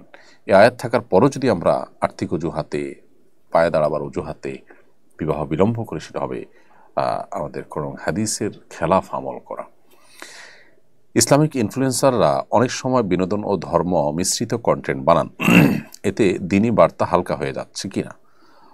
সন্দেহাতীতভাবে যদি এরকম কোনো কন্টেন্ট তৈরি হয় যেখানে আসলে আপনার হাসি তামাশা ইত্যাদি হয়, সেটাকে আবার দাওয়াতি কন্টেন্ট হিসাবে উপস্থাপন করার চেষ্টা করা হয়। একটা হলো যে হাসি তামাশা বা বিনোদন এর ব্যবস্থা করা হচ্ছে, সেখানে হারাম কিছু যেন না থাকে সেদিকে খেয়াল করা হচ্ছে, বিনোদনের পাশাপাশি দাওয়া হয়ে যাচ্ছে, সেটা একটা জিনিস। কিন্তু দাওয়াতকে বিনোদন মিশ্রিত করা, বিশেষ করে হাসি তামাশা দিয়ে মিশিয়ে ফেলা, এটাকে ম্যাগাজিন অনুষ্ঠানে পরিণত করা, এটা অবশ্যই অনুচিত কাজ। কারণ এই ধরনের কর্মকাণ্ডের ফলে দাওয়াতের বিষয়টা আপনি যেমনটি বলেছেন, দিনী বার্তাটা হালকা হয়ে যায়। এবং নবী করিম সাল্লাল্লাহু আলাইহি ওয়াসাল্লাম যখন দাওয়াতি কাজ করতেন, তার ভিতরে যে গাম্ভীর্য প্রকাশ পেত তার মধ্য থেকে, এটা তার খেলাফ, অর্থাৎ সুন্নাহর খেলাফ পদ্ধতি। বোরহান ইসলাম লিখেছেন, জুয়া খেলার জন্য ইসলাম বিশেষ কোনো শাস্তি রেখেছে কিনা জানাবেন দয়া করে। সুনির্দিষ্ট কোনো শাস্তি জুয়া খেলার জন্য নেই, তবে ইসলামের বিচার ব্যবস্থা থাকলে তখন কোরআন হাদিসের আলোকে যারা বিচারক হবেন, বিচার কার্য যারা পরিচালনা করবেন, তারা অপরাধের মাত্রা অনুপাতে শাস্তি নির্ধারণ করবেন। তবে শাস্তি পাবে, এটা শাস্তি হবে এটা নিশ্চিত। কিন্তু শরীয়ত কিছু কিছু অপরাধের শাস্তি চূড়ান্ত করে দিয়েছে, আর কিছু কিছু বিচারকের হাতে ছেড়ে দিয়েছে, মাত্রা বিবেচনা করে তিনি শাস্তি দিবেন, এটা সেরকম একটি বিষয়। তবে কোরআন কারিমে আল্লাহ তাআলা পরিষ্কারভাবে এটাকে শয়তানের কর্মকাণ্ড বলেছেন, অর্থাৎ জঘন্য গুনাহ হিসাবে উল্লেখ করা হয়েছে। আল্লাহ বলেছেন, ইন্নামাল খামরু ওয়াল মাইসিরু ওয়াল আনসাবু ওয়াল আজলামু রিজসুম মিন আমালিশ শাইতানি ফাজতানিবুহু। এখানে আল্লাহ রাব্বুল আলামিন মদ, জুয়া এসবগুলোকে শয়তানের নিকৃষ্ট কর্ম বলেছেন, এবং এটা থেকে আমাদেরকে বিরত থাকার জন্য আল্লাহ তাআলা নির্দেশ করেছেন। নবীদের জীবনীকে উপন্যাস বা সিনেমায় ফুটিয়ে তোলা যাবে কিনা? নবীদের জীবনী অনেক উপন্যাস, অনেক সিনেমা তৈরি হয়েছে। এগুলোর ফলে আম্বিয়া আলাইহিমুস সালাতু ওয়াস সালামের যে ব্যক্তিত্ব, তাদের মর্যাদা, সেটা কোনো কোনো ক্ষেত্রে হানি হওয়ার আশঙ্কা থাকে। তাদের ক্যারেক্টারে, তাদের চরিত্রে অনেক অভিনয় করেন। নবী সাল্লাল্লাহু আলাইহি সাল্লাম বা আম্বিয়া আলাইহিস সালাম যে পুত পবিত্র, কোনো মানুষ যখন তার চরিত্রে অভিনয় করে, এই একই মানুষ আবার হয়তো কোনো পাপাচার লিপ্ত হবে এবং তার নেগেটিভ অনেক দিক থাকবে, তখন আসলে নবীদের সম্পর্কে মানুষের নেগেটিভ ধারণা তৈরি না হলেও নবীদের প্রতি অসম্মান হয় কিছুটা। এছাড়া এ সমস্ত সিনেমাতে নারী পুরুষের সংমিশ্রণ এবং সিনেমার যে চরিত্র, সেটা পরিপূর্ণভাবে ফোটাতে গিয়ে সেখানে নানান হারাম বিষয় চলে আসে। তো সেই কারণে এই ধরনের বিষয় থেকে আমাদের যথাসম্ভব বিরত থাকা উচিত, বর্জন করা উচিত। এবং এগুলাতে সন্দেহাতীতভাবে বেশ কিছু উপকারিতা আছে। এই সমস্ত স্টোরি থেকে মানুষ ভালো কিছু জানে, খারাপ জিনিসের পরিবর্তে হয়তো এগুলো কেউ দেখে, কিন্তু এর ক্ষতিকর দিকটাও দিনের আলোমতো পরিষ্কার। বিশেষ করে প্র্যাকটিসিং মানুষজন এগুলোর হাত ধরে অনেকে টেলিভিশন এবং বিভিন্ন ডিভাইসে হারাম জিনিসগুলো, হারাম ভিডিওগুলো, হারাম কন্টেন্টগুলো তারা দেখতে অভ্যস্ত হয়ে পড়েন, যেটা এর সাইড এফেক্ট এবং খারাপ দিকও বটে। আবার পাশাপাশি এখানে সিনেমার প্রয়োজনে নানা চটকদার গল্প সেখানে বাড়িয়ে লিখতে হয়, কমিয়ে লিখতে হয়, যেগুলা নবী রাসূলদের সম্পর্কে মিথ্যাচারে শামিল হয় কোনো কোনো ক্ষেত্রে। এই জন্য এক্ষেত্রে দায়িত্বশীল আচরণ আমাদের করা দরকার। মেহবুবা মিটি আইডি থেকে আপনি লিখেছেন, মেহবুবা মিতি আইডি থেকে আপনি লিখেছেন, দান করার উদ্দেশ্যে কিছু টাকা জমিয়েছিলাম, এখন সেগুলো দিয়ে ওমরা করতে চাই, করা যাবে কিনা? আপনি নিয়ত করেছেন, জাস্ট নিয়ত যে এটা আমি দান করব, এরপর আপনি নিয়ত পরিবর্তন করছেন। যতক্ষণ পর্যন্ত গরিবকে বুঝাই দেন না এই টাকাটা, ততক্ষণ পর্যন্ত আপনি নিয়ত পরিবর্তন করতে পারেন, চাইলে এখন এটা দিয়ে আপনি ওমরা করতে পারবেন। কিন্তু যদি আপনি মানত করে ফেলেন যে আমি এত টাকা হলে আমি এই টাকা দিয়ে উমরা গরিবকে দান করব, অর্থাৎ এরকম কোনো ভাবে যদি নিজের প্রতি আবশ্যক করে ফেলে থাকেন, সেটা ভিন্ন কথা। জাস্ট রেখেছেন একটা বক্সে বা কোনো জায়গাতে, কেন গরিবকে দান করব, এই নিয়ত পরিবর্তন করে আপনি উমরা করছেন, সেটা করতে পারবেন। ডিভোর্সের পরিমাণ অনেক বেড়ে গেছে, ইসলাম কিভাবে দাম্পত্য কলহ নিরসনের নির্দেশ দেয়? ডিভোর্সের পরিমাণ বেড়ে গেছে, এটা আজ নতুন নয়। আমাদের সমাজে পরিবার ব্যবস্থাপনাকে ভাঙার জন্য ফেমিনিস্টরা নানা ধরনের ষড়যন্ত্রের জাল তারা আঁটছে, এবং পৃথিবীর উন্নত দেশগুলোতে পরিবার ব্যবস্থাপনা মুখ থুবড়ে পড়ে গেছে অনেক আগেই। আমাদের পরিবার ব্যবস্থাপনা এখন মুখ থুবড়ে পড়ার উপক্রম। এর অন্যতম কারণ হলো ইসলামী যে আপনার পারিবারিক জীবন ব্যবস্থা, সেটা থেকে আমরা দূরে সরে যাচ্ছি এবং নানাভাবে আমাদের উপরে আপনার ইসলাম বিরোধী নানান ধ্যান ধারণা এটাকে চাপিয়ে দেওয়া হচ্ছে এবং ইসলামী পরিবার ব্যবস্থাপনাকে ভেঙে ফেলার ষড়যন্ত্র করা হচ্ছে। দাম্পত্য জীবনকে, বৈবাহিক জীবনকে কঠিন করে তোলা হচ্ছে, জটিল করে তোলা হচ্ছে, আর বিবাহ বহির্ভূত সম্পর্কগুলোকে সহজ করে তোলা হচ্ছে। এর জন্য আমরা সাফার করছি এই ডিভোর্সের পরিমাণ এবং আপনার পরিবারগুলো ভেঙে যাওয়ার প্রবণতা বেড়ে যাওয়ার মাধ্যমে। অতএব এইটার জন্য আমাদেরকে সতর্ক হতে হবে, দায়িত্বশীল হতে হবে। দাম্পত্য কলহ নিরসনের জন্য ইসলাম আমাদেরকে অনেক নির্দেশনা দিয়েছে। এর মধ্যে প্রথম হলো যে মনোমালিন্য যদি হয়, স্বামী স্ত্রীর মধ্যে বনিবনা না হয়, পরস্পরকে নসিহা করবেন, কখনো অভিমান করবেন, কখনো তৃতীয় পক্ষের হস্তক্ষেপে, উভয় পক্ষের দায়িত্বশীল ব্যক্তিদের হস্তক্ষেপে তারা একসাথে থাকার চেষ্টা করবেন। কোনোভাবে যদি না হয়, একসাথে থাকতে গেলে বরং যদি গুনাহে লিপ্ত হওয়ার আশঙ্কা থাকে, তাহলে তারা একটা তালাক দিয়ে বিচ্ছিন্ন হবেন, যাতে করে আবারও একসাথে হওয়ার সুযোগ থাকে। এটাই হলো শরিয়ার নির্দেশনা। এবং আল্লাহ সুবহানাহু ওয়া তাআলা নির্দেশ করেছেন ওয়ালাহুন্না মিসলুল্লাযী আলাইহিন্না, নারীদের উপরে যেমন নারীদের যেমন অধিকার রয়েছে, তাদের কর্তব্য রয়েছে। অতএব প্রত্যেককে যার যার কর্তব্য সম্পর্কে আল্লাহ তাআলা সচেতন করেছেন, সেটা নারী হোক পুরুষ হোক সবার ক্ষেত্রেই প্রযোজ্য। হ্যাকিং বা ডেটা চুরিকে ইসলাম কীভাবে দেখে? ব্যক্তিগত গোপনীয়তা রক্ষার ব্যাপারে ইসলামের বিধান কি? দেখুন, হ্যাকিং করে কারোর ব্যক্তিগত গোপনীয়তা লঙ্ঘন করা জায়েজ নয়।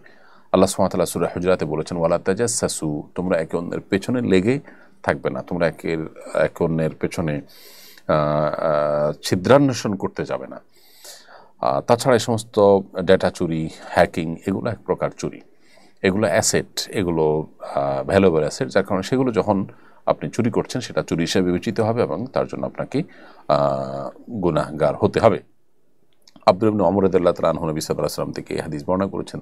তিনি বলেছেন, লা তুযুল মুসলিমিন ওয়ালা তুআইরুহুম ওয়ালা তাত্তাবিউ আওরাতিহিম, তোমরা কোনো মুসলমানদের কষ্ট দিবে না, মুসলমানদেরকে লজ্জা ফেলবে না এবং তাদের কোনো গোপন জিনিস ফাঁস করবে না। এই যে হ্যাকিং করা হয়, হ্যাক করে আপনার মানুষের ব্যক্তিগত যে জিনিসগুলোকে ফাঁস করা হলো অথবা ডেটা চুরি করে নেওয়া হলো, এই জিনিসগুলো অবশ্যই বান্দার হক নষ্ট করার শামিল। অনেকের ধারণা হলো কবর জিয়ারতের পর মুনাজাত পশ্চিম দিকে ফিরে করতে হয়। এ ব্যাপারে আপনার মতামত কি? কবর জিয়ারতের সময় আপনি মুর্দাকে যে সালাম পেশ করছেন সেটাই কিন্তু দোয়া। সালাম পেশ করার পর সালামুন আলাইকুম দারা কওমিন মুমিনিন ওয়া ইন্না ইনশাআল্লাহু বিকুম লালাহিকুন নাসাল্লাহু লানা ওয়া লাকুমুল আফিয়া, হে কবরবাসী, তোমাদের প্রতি শান্তি বর্ষিত হোক, আমরা অচিরেই তোমাদের সঙ্গে যুক্ত হব, তোমাদের এবং আমাদের উভয় শ্রেণীর মানুষের জন্য, মৃত জীবিত সকলের জন্য আল্লাহর তরফ থেকে আমরা আফিয়ত এবং প্রশান্তি কামনা করছি। এই মর্মে দোয়া নিবেদন তো আমরা করছি। এরপরও সুন্নাহসম্মত যে দোয়া, মাসনুন দোয়া, সেটা পাঠ করার পর আলাদা করে আমি মুর্দার জন্য দোয়া করতে চাই, এটা যদি আমার ইচ্ছা হয় আমি দোয়া করতে পারি। সেক্ষেত্রে কবরবাসীর দিকে ফিরে দোয়া করলে দোয়া হয়ে যাবে, এটা কোনো শিরক বা কোনো বড় গুনাহ হবে না। আবার কেবলামুখী করে দোয়া করলে দোয়া হয়ে যাবে, কিন্তু কেবলামুখী করে দোয়া করাটা তুলনামূলকভাবে ভালো। এই জন্য যে অনেকেই কবরের বাসীর কাছে চায় এবং কবর পূজা, কবরে শায়িত ব্যক্তির কাছে চাওয়ার যে বিশ্বাস এবং প্রচলন, এটি আমাদের সমাজে আছে। অতএব বাহ্যিক দৃষ্টিকোণ থেকে আপনি তার কাছে চাচ্ছেন কিনা সেটা যেন কেউ না বোঝে, সেজন্য কেবলামুখী হয়ে দোয়া করাটা ভালো। কিন্তু কেবলামুখী হয়ে না করে কেউ যদি মুর্দার দিকে ফিরে দোয়া করে, তিনি কোনো গুনাহ করে ফেলেছেন, মুশরিক হয়ে গেছেন, এরকমটি বলারও কোনো কারণ থাকবে না। নবী করিম সাল্লাল্লাহু আলাইহি ওয়াসাল্লাম এবং তার সাহাবীরা কবরের চারপাশে একত্র হয়ে দোয়া করেছে, এমনটি বর্ণিত আছে। আবার নবী সাল্লাল্লাহু আলাইহি ওয়াসাল্লাম বলেছেন, মাইয়াতকে দাফন করার পর তিনি বলেছেন, সালুলি আখিকুমুত তাসবিত, তোমরা তোমাদের ভাই যাকে দাফন করলে তার জন্য আল্লাহর কাছে দোয়া করো, এখন সেজন্য ইমানের উপর অটল থাকতে পারে। এখানে নবী সাল্লাল্লাহু আলাইহি ওয়াসাল্লাম কোনো শর্ত দেন না যে কেবলামুখী হয়ে দোয়া করো, যার কারণে কোনো শর্ত দেওয়া কঠিন। তবে মানুষ যাতে ভুল ধারণা না নেয়, সেজন্য কেবলামুখী হয়ে দোয়া করাটা উত্তম। পাবেল আহমেদ আপনি লিখেছেন, আমার স্ত্রী আমার সাথে ঝগড়া করে বিভিন্নভাবে মা বাবা নিয়ে কসম দিয়ে কথায় কথায় তালাক চায়। আমার 2টা সন্তান রয়েছে, আমি কি করব? ভাই পাবেল আহমেদ, আপনার স্ত্রী আপনার কাছে তালাক চাচ্ছেন যদি কোনো যৌক্তিক কারণ ছাড়া, আপনার ঠুনকো অজুহাতের ভিত্তিতে যদি আপনার কাছে তালাক চান, তাহলে সেক্ষেত্রে সেটা তার জন্য গর্হিত কাজ দাম্পত্য জীবনে স্বামী স্ত্রী উভয়ের জন্য এটি প্রযোজ্য যে কথায় কথায় তালাক দেওয়াটা এটা অনুচিত কাজ। এটা আমাদের আপনার খেয়াল রাখতে হবে। সেই সাথে মা বাবার কসম নিয়ে যে তুমি তালাক দিতে হবে, মা বাবার কসম এরকম করে বললে তালাক দেওয়া আপনার জন্য আবশ্যক হবে না। জান্নাতুল তাহসিন আপনি লিখেছেন, আমার স্বামী আমার মা বাবার সাথে সম্পর্ক রাখতে দেয় না, এখন আমার করণীয় কি? বোন জান্নাতুল তাহসিন, আপনার মা বাবা যদি, আপনার স্বামী যদি আপনার মা বাবার সাথে আপনাকে সম্পর্ক রাখতে নিষেধ করেন, তাহলে সেটা অন্যায় কাজ করছেন আপনার স্বামী। কারণ রক্ত সম্পর্কীয় মানুষদের সাথে সম্পর্ক ছিন্ন করা হারাম।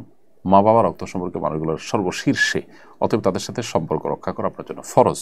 এক্ষেত্রে স্বামী আপনাকে নিষেধ করলেও আপনি সম্পর্ক রক্ষা করে চলবেন। তবে দাম্পত্য কলহ যেন না হয়, যাতে করে স্বামীর সাথে আপনার বোঝাপড়ার গরমিল না হয়, সেজন্য আপনি আপনার মতো করে কৌশলে সতর্কতার সাথে এটি করার চেষ্টা করতে পারেন এবং সেই সাথে আপনার স্বামীকে আপনি বোঝানোর চেষ্টা করবেন যে তিনি এই কাজটি অন্যায় করছেন। হ্যাঁ, নানা কারণে অভিমান থাকতে পারে, আত্মীয়স্বজনের সাথে অভিমানের পরিবেশ তৈরি হতে পারে, তিনি নিজে যোগাযোগ করতে না পারেন, তার জন্য আবশ্যক নয় আপনার মা বাবার সাথে যোগাযোগ রক্ষা করা, কিন্তু আপনি সন্তানের সামনে মা বাবার সাথে যোগাযোগ রক্ষা করা অবশ্যই ফরজ। এরপরের প্রশ্নটি করেছেন ফ্লোরেন্স ফ্লোরা, আইডি থেকে আপনি লিখেছেন, নিজের মায়ের ফুফাতো ভাইকে বিয়ে করা যাবে কিনা? মায়ের ফুফাতো ভাই মাহারাম নন, তার সাথে দেখা দেওয়া একজন নারী হিসাবে আপনার জন্য জায়েজ নয়। অতএব যার সাথে দেখা দেওয়া জায়েজ নয় তাকে বিবাহ করা হালাল, বিধায় আপনি তাকে চাইলে বিবাহ করতে পারবেন। মোহাম্মদ রাকিব আপনি লিখেছেন, আজকাল প্রায়শই দেখা যায় ছেলে প্রবাসে থাকায় মোবাইল ফোনের মাধ্যমে ভিডিও কনফারেন্সে বিবাহ সম্পন্ন করা হয়, ইসলামী বিধান কি? ভিডিও কনফারেন্সের মাধ্যমে বিয়ে এটা সরাসরি জায়েজ নয়, বরং এটি হতে হবে তাওকিলের মাধ্যমে, উকিল নিযুক্ত করার মাধ্যমে, প্রতিনিধি নিযুক্ত করার মাধ্যমে। পাশাপাশি ভিডিও কনফারেন্সে থাকতে পারেন ছেলে দূর থেকে অথবা মেয়ে দূর থেকে, সেটা হতে পারে। পাত্র বা পাত্রী দূরে যদি থাকে তাহলে সেক্ষেত্রে তারা কোনো মানুষকে দায়িত্ব দিবেন যে আমার পক্ষ থেকে অমুকের মেয়ের সাথে বিবাহের তুমি প্রস্তাব দিও, কিংবা প্রস্তাব দিলে তারা তুমি সম্মত বলিও। তখন যে ব্যক্তিকে দায়িত্ব দেওয়া হবে প্রতিনিধি, তিনি ওই ব্যক্তির তরফ থেকে কবুল বলবেন বা সম্মতি জানাবেন, এর মাধ্যমে বিবাহ সম্পন্ন হবে ইনশাআল্লাহ তাআলা। সিনথিয়া তুরজা এআইডি থেকে আপনি লিখেছেন, আমি অনেক অসুস্থ, আমার ধারণা মায়ের সাথে বেয়াদবি করার জন্য অসুস্থ হয়েছি। মায়ের কাছে মাপ চেয়েছি, মা বলেছেন তিনি মাফ করে দিয়েছেন, কিন্তু এখন সুস্থ হচ্ছে না। আমার সাথে মনে হচ্ছে আমার করা গুনাহ আর মায়ের সাথে করা বেয়াদবির জন্যই আমার দুরবস্থা। আপনি যদি কোনো উত্তম পরামর্শ দিতেন। প্রথমত বোন, এটা নিয়ে অতিরিক্ত পেরেশানি যেটা নৈরাশ্যের দিকে আপনাকে নিয়ে যেতে পারে, সেটা আপনার করা উচিত হবে না। দ্বিতীয়ত, মা যদি বেঁচে থাকেন তার কাছে আপনি মাপ চাইবেন, এবং তিনি যদি বলেন যে তিনি মাফ করে দিয়েছেন, তাহলে আপনি মাত্রাতিরিক্ত চাপ নিয়ে নিজের প্রতি নিজে প্রেশার তৈরি করা এটা আপনার উচিত হবে না। পাশাপাশি আমাদেরকে মনে রাখতে হবে যে আমাদের গুনাহের কারণে এই ধরনের পরিস্থিতি তৈরি হতে পারে, সেজন্য আল্লাহর কাছে আমরা ইস্তেগফার করব। পাশাপাশি আপনি ডাক্তার দেখাবেন এবং ইস্তেগফার অব্যাহত রাখবেন, কারণ নবী সাল্লাল্লাহু আলাইহি ওয়াসাল্লাম বলেছেন, মান লাজিমাল ইস্তেগফার জাআলাল্লাহু মিন কুল্লি যায়কিন মাখরাজা ওয়া মিন কুল্লি হাম্মিন ফারজা ওয়া ইয়ারযুকহু মিন হাইসু লা ইয়াহতাসিব। হাদিসটি আবু দাউদে বর্ণিত হয়েছে। নবী সাল্লাল্লাহু আলাইহি ওয়াসাল্লাম বলেছেন, যে ব্যক্তি ইস্তেগফারকে অবলম্বন করবে, ইস্তেগফারকে আঁকড়ে ধরবে, নিয়মিত ইস্তেগফার করবে, আল্লাহ তাআলা তাকে সকল সংকীর্ণ অবস্থান থেকে বের হওয়ার পথ বের করে দিবেন এবং সকল পেরেশানি দূর করে দিবেন, এবং তাকে আল্লাহ তাআলা অভাবনীয় পদ্ধতিতে রিজিক দান করবেন, অর্থাৎ সারপ্রাইজ রিজিক তাকে আল্লাহ তাআলা দান করবেন। তো সেজন্য আপনি ইস্তেগফারকে কন্টিনিউ করতে থাকেন ইনশাআল্লাহ তাআলা। ঈদগাহ মাঠে মেহরাব ও মিম্বর বানানো কি বাধ্যতামূলক? না, ঈদগাহ মাঠে মেহরাব ও মিম্বর বানাতেই হবে এমন কোনো কথা নেই। টেম্পোরারি মিম্বর নিয়ে এসে ঈদগাহে খুতবা দেওয়ার ব্যবস্থা করা যেতে পারে, আর যদি পার্মানেন্ট মেম্বার বানাতে চায় সেটা একান্ত কর্তৃপক্ষের ইচ্ছার ব্যাপার।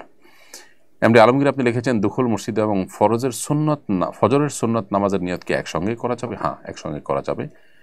বরং নবী করিম সাল্লাল্লাহু আলাইহি ওয়াসাল্লাম ফজরের আজানের পর 2 রাকাত নামাজ পড়তেন না, যার কারণে সুন্নতের নামাজ এবং মসজিদে যদি ঢুকে সুন্নত পড়েন তাহলে দুইটা নিয়তকে একসাথে আপনি ইনক্লুড করবেন, দুইটাই সওয়াব আপনি পাবেন। আহমেদ সাব্বির আপনি লিখেছেন, আমি জীবিকার তাগিদে নন মুসলিম একটা দেশে আছি, কিন্তু এখানে আজান শোনা যায় না এবং কাছে কোনো মসজিদও নেই, সেক্ষেত্রে আমি একাকী নামাজ আদায় করলে কি নামাজ হবে? ভাই আহমেদ সাব্বির, যদি আজান শোনা না যায়, আশপাশে কোনো মুসলমান না থাকে, তাহলে নামাজ একাকী আদায় করলে নামাজ হয়ে যাবে। বাট যদি কোনো মুসলমান থাকে, নিজেরা ছোট্ট করে আজান দিয়ে হলেও আপনাদের সেখানে জামাতের ব্যবস্থা করা কর্তব্য, কারণ জামাতের নামাজ পড়লে 27 গুণ আপনি সব বেশি পাবেন। নবী সাল্লাল্লাহু আলাইহি ওয়াসাল্লাম সেটাই বলেছেন, সালাতুল জামাআতে তাফদুলু সালাতুল ফারদি বি 27 দারাজা। যার কারণে সেটি আমাদের চেষ্টা করতে হবে। শহীদুল ইসলাম আপনি লিখেছেন, আমার জীবনে ইনকাম করার পর থেকে মা বাবাকে সর্বস্ব দিয়েছি, তারা আমার থেকে জমি লিখে নিয়েছেন, সব ভাই বোনদের বিয়ে দিয়েছি, এখন আমি দিতে পারছি না, তাই কেউ আমার খোঁজ নেয় না। এখন যদি আমি মা বাবাকে না দেখি গুনাহ হবে কিনা? দেখুন, মা বাবা যদি অসচ্ছল হন, তারা যদি দরিদ্র হন, তাদের যদি আপনার ভরণ পোষণ দেওয়ার প্রয়োজন হয়, তাহলে আপনার সেটা করতে হবে। মা বাবাকে দিয়েছেন, তারা যদি আপনার প্রতি অকৃতজ্ঞ হন, তারা আল্লাহর কাছে দায়ী থাকবেন, দোষী হবেন। মা বাবা হয়েছেন দেখে তারা সন্তানের প্রতি স্বেচ্ছাচারী আচরণ করতে পারবেন, ব্যাপারটি সেরকম নয়। যার কারণে তারা মা বাবা হয়েও সন্তানের প্রতি তাদের দায়িত্বশীল আচরণ করতে হবে। যদি তারা সেটা না করেন, তারা দায়ী থাকবেন আল্লাহর কাছে, কিন্তু আপনি সেজন্য তাদেরকে শাস্তি দিতে পারেন না। সন্তান হিসাবে আপনি আপনার কর্তব্য পালন করবেন। প্রত্যেককে যা যার কর্তব্য সম্পর্কে জিজ্ঞাসিত হবে, মা বাবার সম্পর্কে জিজ্ঞাসা করা হবে, মা বাবাকে জিজ্ঞাসা করা হবে তারা সন্তানের কৃতজ্ঞতা আদায় করেছেন নাকি অকৃতজ্ঞ হয়েছেন। আবার একইভাবে সন্তানকে জিজ্ঞাসা করা হবে যে তারা মা বাবার দায়িত্ব সঠিকভাবে পালন করেছেন কিনা। যদি মা বাবার আর্থিক সঙ্গতি থাকে, তাদেরকে আপনি ভরণ পোষণ না দিলেও চলার মতো ব্যবস্থা থাকে, তাহলে সেক্ষেত্রে আপনি না দিলে গুনাহ হবে না, কিন্তু তাদের সাথে সদাচরণ এবং সুন্দর ব্যবহার আপনাকে করতে হবে। হাবিব রানা আপনি লিখেছেন, স্ত্রী যদি স্বামীর গায়ে হাত তোলে আর স্বামীর সাথে সবসময় উচ্চ গলায় কথা বলে, তাহলে এমন স্ত্রীর সাথে থাকা কি সঠিক হবে নাকি ভিন্নভাবে চিন্তা করতে হবে? ভাই হাবিব রানা, স্ত্রী স্বামীর গায়ে হাত তুললে সেটা জঘন্য অপরাধ এবং অন্যায় কথা। স্বামীও যদি স্ত্রীর প্রতি জুলুম করে সেটা অন্যায় কথা, কিন্তু স্ত্রী যদি এটা কাজটি করে সেটার ভয়াবহতার মাত্রা বেশি, কারণ সাধারণত স্ত্রী বয়সে ছোট হয়ে থাকেন আর স্বামীর প্রতি আলাদা অভিভাবক হিসাবে তার প্রতি আলাদা দায়িত্বশীলতার ব্যাপার থাকে, শ্রদ্ধাশীলতার ব্যাপার থাকে। স্বামীর সাথে যদি উচ্চ গলায় কথা বলে এরকম যদি হয়, তাহলে সেক্ষেত্রে এই স্ত্রীকে সংশোধন করবার যতগুলো উপায় আছে, পথ আছে, শরিয়া যে স্টেপগুলো অবলম্বন করতে বলেছে তাকে সংশোধন করবার জন্য, সেগুলো আমাদেরকে অবলম্বন করতে হবে। সেগুলোর কোনোটাতেই যদি কাজ না হয়, তাহলে সেক্ষেত্রে তালাক বা বিচ্ছেদের চিন্তা করা যেতে পারে। কিন্তু বিচ্ছেদের চিন্তা করতে হলেও একটা তালাক দিয়ে সময় নিতে হবে, যাতে করে সংশোধন হয়ে ফিরে আসার সুযোগ থাকে। যদি সংশোধন না হয়, তাহলে অটোমেটিক 3 মাস চলে গেলে সম্পর্ক ছিন্ন হয়ে যাবে। তখন দুদিকে যার যার মতো করে রাস্তা মাপতে পারবেন। আবার চাইলে একত্র হওয়ার স্কোপও থাকবে পরবর্তীতে কখনো। সেজন্য 1 তালাকের বেশি দেওয়া যাবে না। যদি সমস্ত পথ বন্ধ হয়, তারপর তালাকের চিন্তা করতে হবে। মোহাম্মদ নাজির হোসেন আপনি লিখেছেন, ফরজ গোসল করার পর কাপড় ধোয়ার সময় কাপড়ের পানি গায়ে লাগলে কি নাপাক হয়ে যাবে? ফরজ গোসল করার পর কাপড় ধোয়ার সময় যদি কাপড়ের পানি গায়ে লেগে যায়, তাহলে ছিটা এসে যদি কাপড় গায়ে লাগে, এর কারণে নাপাক হবে না ইনশাআল্লাহ তাআলা। এটা মানুষের ইচ্ছার বাইরে হয়ে থাকে এবং এটা পরিপূর্ণভাবে কন্ট্রোল করা সম্ভব হয় না। KM মুজিবুর রহমান লিখেছেন, জমি বন্ধক রেখে সেই টাকা দিয়ে হজ ও উমরা পালন করলে সহি হবে কিনা জানতে চাই। জমি বন্ধক রেখে আপনি হজ উমরা করতে পারেন, যদি আপনি এসে জমি ছোটাবার জন্য ওই ব্যক্তির টাকা পরিশোধ করবার জন্য যথাযথ উপায় থাকে, সেরকম অবস্থায় আপনি নিতে পারেন। এটা লোন নিয়ে হজ করার মতোই হবে, লোন নিয়ে হজ করা না জায়েজ নয়। এরপরের প্রশ্ন হলো, ঋণ করে কোরবানি করা জায়েজ আছে কিনা? যদি কেউ কোরবানির জন্য মানুষের কাছ থেকে ঋণ নেন, ঋণ নিয়ে পশু কিনে কোরবানি করেন, তাহলে সেটা নাজায়েজ নয়, বিশেষ করে যদি সেই ঋণ পরিশোধ করবার ব্যবস্থাপনা তার কাছে থাকে। যদি তিনি ঋণ নিয়ে কোরবানি করছেন, দেওয়ার কোনো নাম নেই, খবর নেই, মুরদ নেই, জাস্ট কোরবানি করার দরকার তাই করছেন, এবং ওই ব্যক্তিকে তিনি দেবেন শত উদ্দেশ্যও নাই এবং তার জন্য কোনো প্ল্যান প্রোগ্রামও নাই, এরকম হলে সেটা জায়েজ হবে না। কারণ যার কোরবানি করার সামর্থ্য নাই, তার জন্য কোরবানি করা তো ওয়াজিব নয়। তিনি কোরবানি নফল, তার জন্য সেই নফল কাজের জন্য লোন করছেন, সেটাও জায়েজ হবে তখন যদি সেই নফল কাজ করে পরবর্তীতে এই লোনটা পরিশোধ করার তার কোনো প্ল্যান প্রোগ্রাম থাকে সঠিক, সেটি ক্ষেত্রে এটি জায়েজ হবে। আর্থিক যে কোনো ইবাদতের ক্ষেত্রে লোন করা যায়, যেমন কেউ দান করার জন্য লোন করলো, নবী সাল্লাল্লাহু আলাইহি ওয়াসাল্লাম থেকেও এটি প্রমাণিত আছে, সেই হিসাবে এখানেও সেটি করা যেতে পারে। নাজমুল হাসান আপনি লিখেছেন, আমি SSC পরীক্ষার্থী, আমার জন্ম নিবন্ধনের বয়স ভুল দেওয়া হয়েছিল, এখন জন্ম নিবন্ধনের বয়স সংশোধন করতে অতিরিক্ত টাকা চাচ্ছে, আমি কি সংশোধন করব নাকি এরকমই রেখে দিব? আর যদি সংশোধন না করতে পারি তাহলে আমার করণীয় কি বলবেন? জন্ম নিবন্ধনে যে ভুল বয়স দেওয়া হয়েছিল ইচ্ছাকৃতভাবে, সেটি সংশোধন করার সুযোগ থাকলে আপনার করা উচিত। যদি ঘুষ চায় তাহলে সেক্ষেত্রে আপনি ঘুষ না দিয়ে চেষ্টা করবেন, কারণ ঘুষ দেওয়া আলাদা গুনাহের কথা। সেটা যদি না হয় তাহলে আপনি প্রয়োজনে এটা এড়িয়ে যাবেন। মানুষকে ধার দেওয়া কি সওয়াবের কাজ? তবরানীতে একটা হাদিস বর্ণিত হয়েছে, নবী সাল্লাল্লাহু আলাইহি ওয়াসাল্লাম বলেছেন, কুল্লু কারদিন সাদাকাহ, প্রত্যেক দানই সাদাকার সওয়াব এনে দেয়। কোন কোন হাদিসে অবশ্য দানকে ঋণকে আপনার দানের চাইতে উত্তম বলা হয়েছে। এটা কিভাবে আমাদের অনেক সময় বুঝে আসে না যে দান তো একসাথে দিয়ে দেওয়া, আর ঋণটা তো হলো দিলাম আবার ফেরত নেওয়ার উদ্দেশ্য আছে। তাহলে এই ঋণ কিভাবে দানের চাইতে উত্তম হয়? এটার উত্তর হলো যে কোনো ক্ষেত্রে কাউকে আপনি দান করবেন, যাকে দান করবেন তার যতটা নিড আছে, একজনের লোনের নিডটা যদি হচ্ছে বেশি থাকে তাহলে দান না করে ওই লোন দেওয়াটা বেশি সওয়াবের। এরপরে প্রশ্ন করেছেন মুনতাসির আদিয়াত, আপনি লিখেছেন, আমাদের বাসায় 3 বার কিছু বড় নখ পাওয়া যায় ড্রেসিং টেবিলের উপর, প্রতিবার ঠিক একই জায়গায় পাওয়া গিয়েছে, এগুলো আমাদের পরিবারের কারণ নয়, এগুলো কিসের আলামত? দেখুন, দুষ্টজিনের উপদ্রব এবং নানাবিধ কারণে আমাদের বাসা বাড়িতে এ ধরনের আপনার ঘটনা ঘটে, যেগুলো দেখে আমরা অবাক হয়ে যাই। তো এই জন্য বাসা বাড়িতে দুষ্টজিনের উপদ্রব যেন না হয় সেজন্য আমাদের আমল বাড়াতে হবে, নিয়মিত সকাল সন্ধ্যার দোয়াগুলো পড়তে হবে, শয়তানের আখড়ায় যেন পরিণত হয় বাসা বাড়ি যেন না হয় সেজন্য নানাবিধ গুনাহ, মিউজিক, ছবি, ভাস্কর্য এগুলো বাসায় রাখা থেকে আমাদেরকে বিরত থাকতে হবে।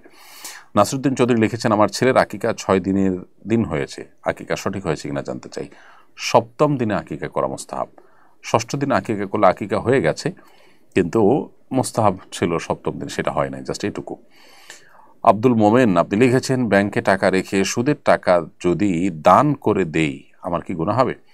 ব্যাংকে টাকা রেখেছেন, রেখে সুদের টাকাটা দান করে দিয়েছেন, আপনি দায়মুক্ত হবেন। যদি আপনি ইসলামী ব্যাংকিংয়ের মধ্যে আপনি প্রবেশ করেন তাহলে যেই প্রফিট পেয়েছেন, সন্দেহের ঊর্ধ্বে উঠাচ্ছেন, সে দান করে দিয়েছেন, সেটা ঠিক আছে।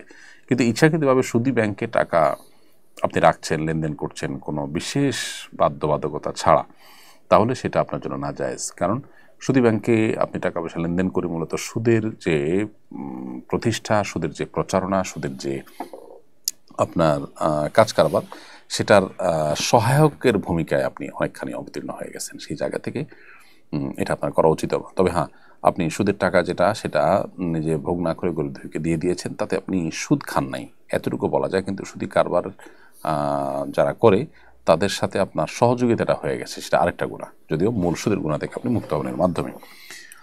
এরপরে ফারাহা হোসেন, আপনি লিখেছেন, যারা হজে যাবে তাদের জন্য কি কোরবানি করা ওয়াজিব? হজে যেটা আমরা পশু জবাই করি সেটা আসলে দমে শকর, অর্থাৎ সেটি হলো আপনার হজের তৌফিক হয়েছে, উমরার তৌফিক হয়েছে, সেজন্য আল্লাহর কাছে কৃতজ্ঞতা আদায় করে পশু জবে।